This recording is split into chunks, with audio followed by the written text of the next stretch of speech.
debacle, and that they were going to make sure that they didn't let that happen. So what goes wrong? First thing that goes wrong is after 9/11, the attacks, the Justice Department transfers 500 white-collar specialists in the FBI to national terrorism. Well, we can all understand that, but then the Bush administration refused to replace the missing 500 agents. So even today, again, as you say, this crisis is 1,000 times worse, perhaps, certainly 100 times worse than the savings and loan crisis. There are 1/5 as many FBI agents as worked the savings and loan crisis. You talk about the Bush administration. Of course, there's that famous photograph of some of the regulators in 2003 who come to a press conference with a chainsaw suggesting that they're going to cut business loose from regulation, right? Well, they succeeded. And in that picture, by the way, three of the other guys with pruning shears are That's right. They're the trade representatives. They're the lobbyists for the bankers. And everybody's grinning. The government's working together with the industry to destroy regulation. Well, we now know what happens when you destroy regulation. You get the biggest financial calamity of anybody under the age of 80. But I can point you to statements by Larry Summers, who was then Bill Clinton's Secretary of the Treasury, or the other Clinton Secretary of the Treasury, Rubin. I can point you to suspects in both parties, right? There were two really big things under the Clinton administration. One, they got rid of the law that came out of the real-world disasters of the Great Depression. We learned a lot of things in the Great Depression, and one is we had to separate what's called commercial banking from investment banking. That's the Glass-Steagall law. But we thought we were much smarter, supposedly, so we got rid of that law, and that was bipartisan. And the other thing is we passed a law because there was a very good regulator, Brooks Lee-Born, that everybody should know about, probably doesn't. She tried to do the right thing to regulate one of these exotic derivatives that you're talking about. We call them CDS. And Summers, Rubin, and Phil Graham came together to say not only will we block this particular regulation, we will pass a law that says you can't regulate. And it's this type of derivative that is most involved in the AIG scandal. And AIG all by itself cost the same as the entire savings and loan debacle. What did AIG contribute? What did they do wrong? They made bad loans. Their type of loan was to sell a guarantee, right? And they charged a lot of fees up front, so they booked a lot of income, paid enormous bonuses. The bonuses we're thinking about now, they're much smaller than these bonuses that were also the product of accounting fraud. And they got very, very rich. But of course, then they had guaranteed this toxic waste, these liar's loans. Well, we've just gone through why those toxic waste, those liar's loans are going to have enormous losses.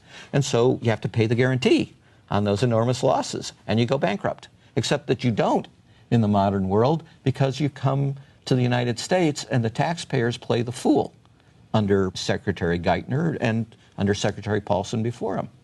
We took $5 billion, for example, in U.S. taxpayer money and sent it to a huge Swiss bank called UBS at the same time that that bank was defrauding the taxpayers of America. And we were bringing a criminal case against them. We eventually get them to pay a $780 million fine, but wait, we gave them $5 billion. So the taxpayers of America paid the fine of a Swiss bank. And why are we bailing out somebody that is defrauding us? And why? How mad is this? What is your explanation for why the bankers who created this mess are still calling the shots? Well, that, especially after what's just happened at GM, it's scandalous. Why are they firing the president of GM and not firing the head of all these banks that are involved? There are two reasons. One, they're much closer to the bankers. These are people from the banking industry, and they have a lot more sympathy. In fact, they're outright hostile to auto workers, as you can see. They want to bash all of their contracts, but when they get to banking, they say, oh, contracts, sacred. But the other element of your question is, we don't want to change the bankers because if we do, if we put honest people in who didn't cause the problem, their first job would be to find the scope of the problem. And that would destroy the cover-up. And the cover-up Cover-up? is... Sure, the cover-up. It's a serious charge. Of course. Who's covering up? Geithner is covering up, just like Paulson did before him. Geithner is publicly saying that it's going to take $2 trillion. A trillion is 1,000 billion, right? 2 trillion taxpayer dollars to deal with this problem. But they're allowing all the banks to report that they're not only solvent, but fully capitalized. Both statements can't be true. It can't be that they need $2 trillion because they have massive losses and that they're fine. These are all people who have failed. Paulson failed, Geithner failed. They were all promoted because they failed, not because they had succeeded. Well, Geithner was one of our nation's top regulators during the entire subprime scandal that I've just described. He took absolutely no effective action. He gave no warning. He did nothing in response to the FBI warning that there was an epidemic of fraud. All this pig-in-the-poke stuff happened under him. So in his phrase about legacy assets, well, he's a failed legacy regulator. But he denies that he was a regulator. Let me show you some of his testimony before Congress. Take a look at this.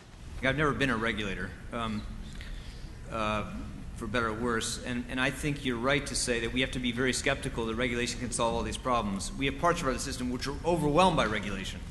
Overwhelmed by regulation. It wasn't the absence of regulation that was a problem. It was, despite the presence of regulation, you got huge risks built up. Well, he may be right that he never regulated, but his job was to regulate. That was his mission statement as president of the Federal Reserve Bank of New York, which is responsible for regulating most of the largest bank holding companies in America. And he's completely wrong that we had too much regulation in some of these areas. I mean, he gives no details, obviously, but that's just plain wrong. How is this happening? I mean, why is it happening? Until you get the facts, it's harder to blow all this up. And, of course, the entire strategy is to keep people from getting the facts. What facts? The facts about how bad the condition of the banks is. So as long as I keep the old CEO who caused the problems, is he going to go vigorously around finding the problems? Finding the frauds? You know, taking away people's bonuses? To hear you say this is unusual because you supported Barack Obama during the campaign last year, but you're seeming disillusioned now.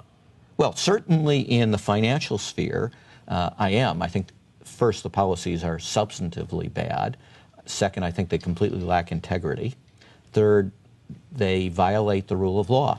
This is being done, just like Secretary Paulson did it, in violation of the law. We adopted a law after the savings and loan crisis called the Prompt Corrective Action Law.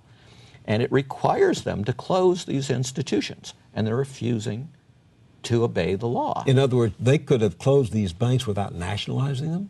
Well, you do a receivership. Ronald Reagan did receiverships. Nobody called it nationalization. And that's a law? That's the law. So Paulson could have done this? Geithner could do this? Not could, was mandated. By the law? By the law. This law you're talking about? Yes. What's the reason they give for not doing it? They ignore it. And nobody calls them on it. Where's Congress? Where's the press? Well, where's the Pecora investigation? The what? The Pecora investigation. The Great Depression, we said, hey, we have to learn the facts. What caused this disaster so that we can take steps like pass a Glass-Steagall law that will prevent future disasters? Where's our investigation? What would happen if after plane crashes we said, oh, we don't want to look in the past. We want to be forward-looking. Many people might have been, we don't want to pass blame. We want to move. No. We have a nonpartisan, skilled inquiry. We spend lots of money on, get really bright people, and we find out, to the best of our ability, what caused every single major plane crash in America. And because of that, aviation has an extraordinarily good safety record. We ought to follow the same policies in the financial sphere. We have to find out what caused the disasters, or we will keep reliving them. And here, we've got a double tragedy. It isn't just that we are failing to learn from the mistakes of the past, we're failing to learn from the successes of the past. What do you mean? In the savings and loan debacle, we developed excellent ways for dealing with the frauds and for dealing with the failed institutions. And for 15 years after the savings and loan crisis, didn't matter which party was in power, the U.S. Treasury Secretary would fly over to Tokyo and tell the Japanese, you ought to do things the way